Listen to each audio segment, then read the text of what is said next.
Bonjour et bienvenue dans cette vidéo du nouveau service mis en ligne récemment sur le site StatAvis. Comme promis, donc j'ai ajouté au site un service de liste personnalisée que je vais vous présenter. Donc dans cette vidéo, dans un premier temps, je vais vous présenter le service avec ses différentes fonctionnalités, puis ensuite je vous montrerai comment créer vos propres listes personnalisées afin que vous puissiez utiliser au mieux ce service. Donc le site StatAvis, je le rappelle, permet d'obtenir des informations statistiques sur les unités de compte de différents contrats d'assurance vie donc qui sont listés sur la page d'accueil, permet aussi de définir des alertes pour une dizaine de fonds parmi ces contrats.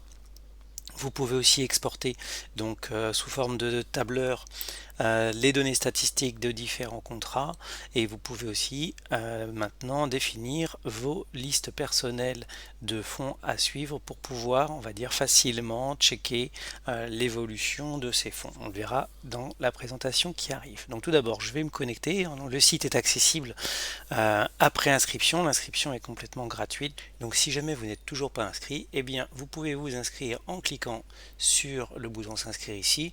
Et puis je vous conseille fortement de regarder la vidéo de présentation qui permet de découvrir l'ensemble des services. Donc passons maintenant à la découverte de ce nouveau service, le service list. Donc je m'identifie et je vous retrouve ensuite.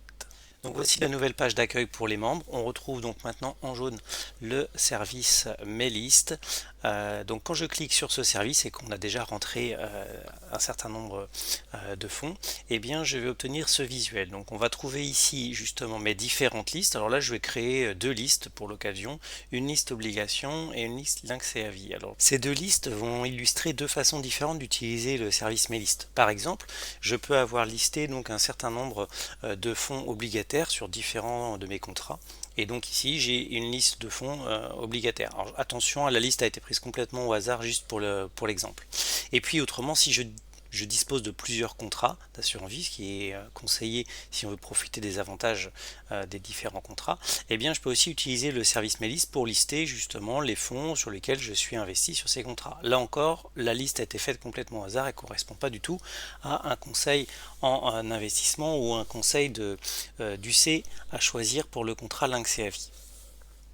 Donc à partir du moment où j'ai mes listes de définies, je vais donc pouvoir accéder, comme vous voyez, à un tableau dans lequel je vais pouvoir voir les performances sur 7 jours, sur un mois, sur 3 mois à partir du 1er janvier. Je vais retrouver aussi la moyenne exponentielle mobile sur 20 séances, sur 50 et sur 150 séances, ce qui me donnera une sorte de tendance à court, moyen et long terme. J'ai la date aussi de prise en compte de la dernière valorisation du fonds. Donc ici, on est sur des dates au 8 juillet.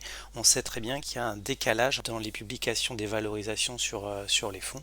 Donc là, aujourd'hui, à l'heure où je fais la vidéo, eh bien, on a les valorisations du 8 ou du 9 juillet.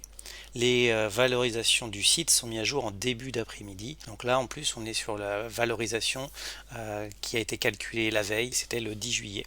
Voilà, donc ici, alors dans les petites choses à connaître, donc au bout de la ligne, vous allez trouver aussi la possibilité pour accéder au fonds, la fiche complète du fonds. Donc là, quand je clique, hop, j'ouvre la fiche complète du fonds, avec le graphique, encore une fois, les statistiques avec un peu plus d'informations, les différents contrats sur lesquels on retrouve le fonds, etc. Donc c'est la fiche complète du fonds sur le site StatAvis.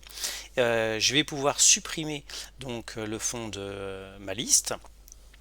Si je clique sur le fond suivant, le graphique se met à jour. Et puis pour ceux qui sont sur PC, si vous utilisez la flèche du haut et la flèche du bas, eh bien vous allez pouvoir vous déplacer comme ça au niveau des fonds. Moi je sais que personnellement j'aime bien checker les graphiques pour voir un peu les tendances en plus de ce qui est mis sur le tableau. Et bien ça vous permet comme ça de basculer le graphique. Voilà pour les petites astuces de ce service. Alors après, dans les boutons qui sont importants à connaître et donc les fonctionnalités essentielles, je dirais, il y a le bouton exporter mes listes. Donc ici, quand je vais cliquer sur le bouton exporter mes listes, l'export va se créer au clic, donc il va falloir attendre une dizaine de secondes, hop, que l'export se crée, comme ça il s'adapte vraiment au contenu de vos listes.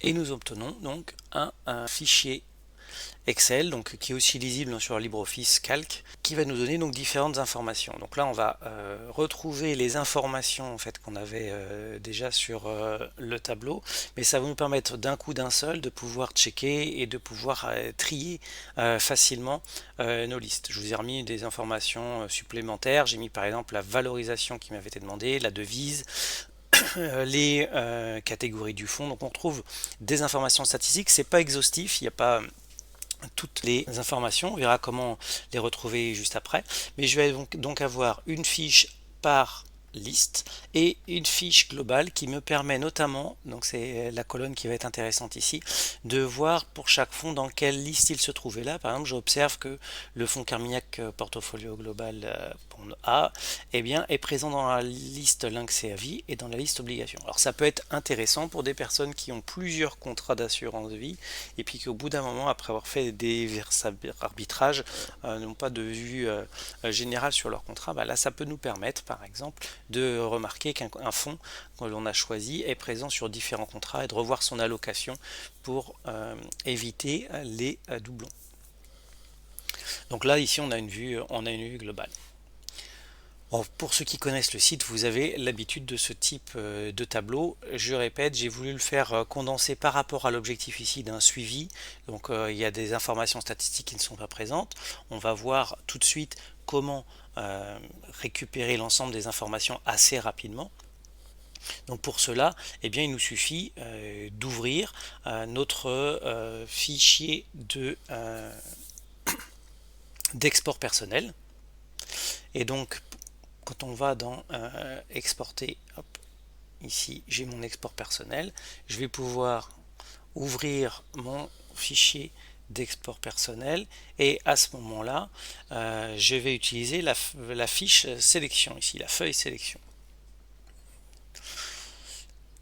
Alors suivez bien, je retourne dans mes différents contrats, donc là c'est dans mes listes, ici j'ai la fiche globale de mes listes avec tous les fonds qui sont suivis, je copie la liste ici, je vais ensuite dans mon export contrat, je colle là et je me retrouve avec vraiment l'ensemble des statistiques pour ces différents fonds si j'en ai besoin. D'accord. Pour moi, c'était pas nécessairement intéressant de rajouter ça puisque l'outil export des contrats a au départ été plutôt pensé pour que vous puissiez justement effectuer des recherches d'unités de compte à l'intérieur de vos contrats en utilisant la puissance des filtres et tri du tableur, que ce soit LibreOffice Calc ou Microsoft Excel. Et on a donc besoin, quand on a un choix de fonds à faire, eh bien de beaucoup plus d'informations. Les ratios de Sharpe peuvent être pertinents, le sortino, la volatilité, etc. Après, une fois qu'on a fait notre choix, notre suivi s'apparente plus à surveiller potentiellement des seuils, regarder si le fonds croît comme on s'y attend ou s'il n'est pas en train d'être dans une période baissière longue. Donc on a d'autres données statistiques qui nous intéressent à ce moment. Donc c'est pour ça que dans la fiche d'export au niveau de mes listes, eh bien je me suis restreint à un certain nombre de colonnes. Mais vous voyez, c'est assez simple, hein, par un copier-coller de ma liste de Codizine, eh bien je peux accéder à toutes les données statistiques. Voilà pour les services proposés par l'outil donc mes listes. On va voir maintenant comment eh bien, nous pouvons créer ces listes et comment on va pouvoir amender ces listes, ajouter des fonds dans ces listes. Donc pour cela, on va repartir sur une situation assez simple. Eh bien, on imagine qu'il n'y a plus du tout de liste. Ça y est, il n'y a plus rien. Et donc, je veux créer des listes. Mes listes personnelles. Donc je suis ici, je clique sur mes listes personnelles. La première chose qu'il va falloir faire, c'est ajouter une liste ici. Donc là, par exemple, je vais recréer obligation. Et j'appuie sur le bouton plus ici. J'ai ajouté une liste. Si je veux créer une nouvelle liste, eh bien je reclique sur ajouter une liste et puis je vais d'ailleurs le faire tout de suite. Je vais recréer mon Lynxea vie de tout à l'heure, par exemple. Hop, j'ajoute Lynxea vie. Là maintenant, hop, j'ai obligation et Lynxea vie. Je vais cliquer sur Obligations et mon objectif va être d'ajouter des fonds. Donc en fait, j'ai ici une méthode assez simple qui est de prendre un code ISIN et de cliquer sur plus.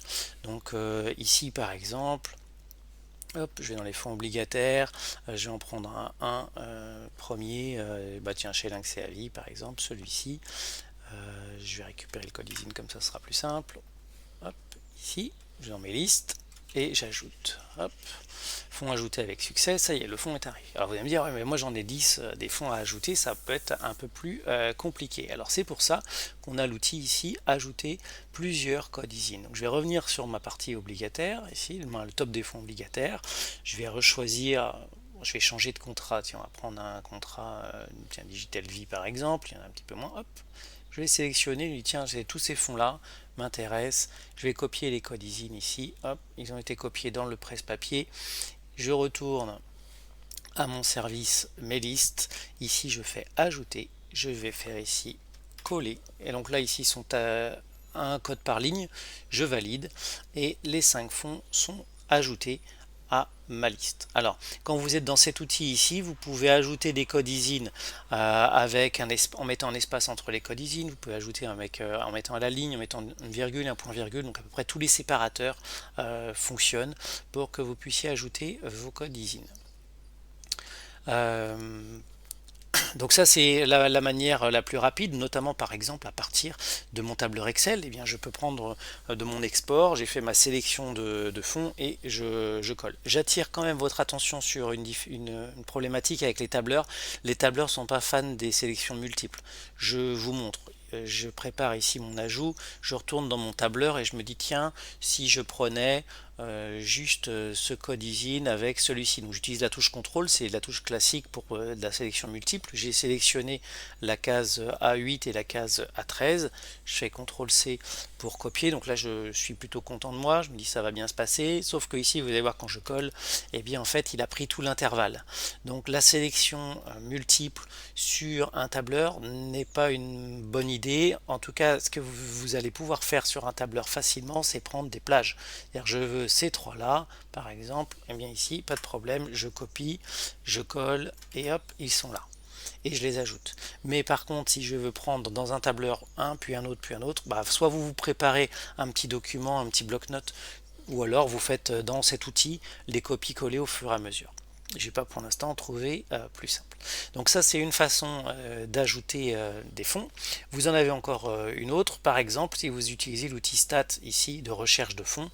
Par exemple je vais mettre comme geste ici pour l'exemple, voilà j'ai les fonds comme geste, je clique sur le premier, je peux me promener à l'intérieur de ces résultats, puis là vous voyez j'ai deux boutons, vous connaissez normalement déjà si vous connaissez le site le bouton alerte pour ajouter une alerte sur ce fonds, et là maintenant j'ai un bouton ajouter ce fonds dans une liste, donc je clique, on va me proposer mes deux listes, j'ai juste à cliquer sur la liste qui m'intéresse, alors là je vais cliquer, je ne sais pas s'il fait partie du Lynx et Avis, celui-là c'est pas grave, je vais le mettre dans ma liste quand même.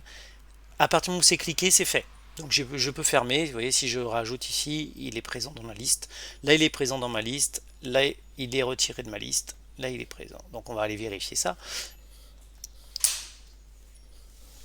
Je retourne ici dans mes listes, je vais dans Lynx et Avis et hop, mon fonds a été ajouté. Donc c'est la dernière façon, en tout cas dans les trois façons d'ajouter un fonds à ces listes. Voilà pour l'outil mes listes. Je pense avoir été assez exhaustif. Donc après bien sûr ça se gère, vous l'avez vu, hein, je peux supprimer directement une liste si elle était mal créée, si j'y vois plus rien et que je vais recommencer à zéro.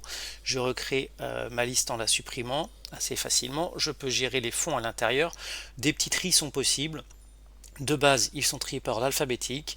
Maintenant, si on veut trier sur les performances, si on veut trier voilà, il suffit de cliquer ici pour inverser l'ordre des tris. Voilà pour la présentation de ce nouveau service Mes listes. J'espère qu'il vous apportera toute satisfaction. Je rappelle que vous pouvez soutenir le projet en faisant un don à différentes cagnottes qui vous sont proposées. Quand vous cliquez sur faire un don ici, vous pouvez faire un don par carte bancaire, même un don par virement bancaire ou un don PayPal pour aider au financement de ce site. Je développe ce site seul sur mon temps libre. L'idée c'est pas de gagner ma vie avec ce site, mais c'est qu'il ne me coûte rien.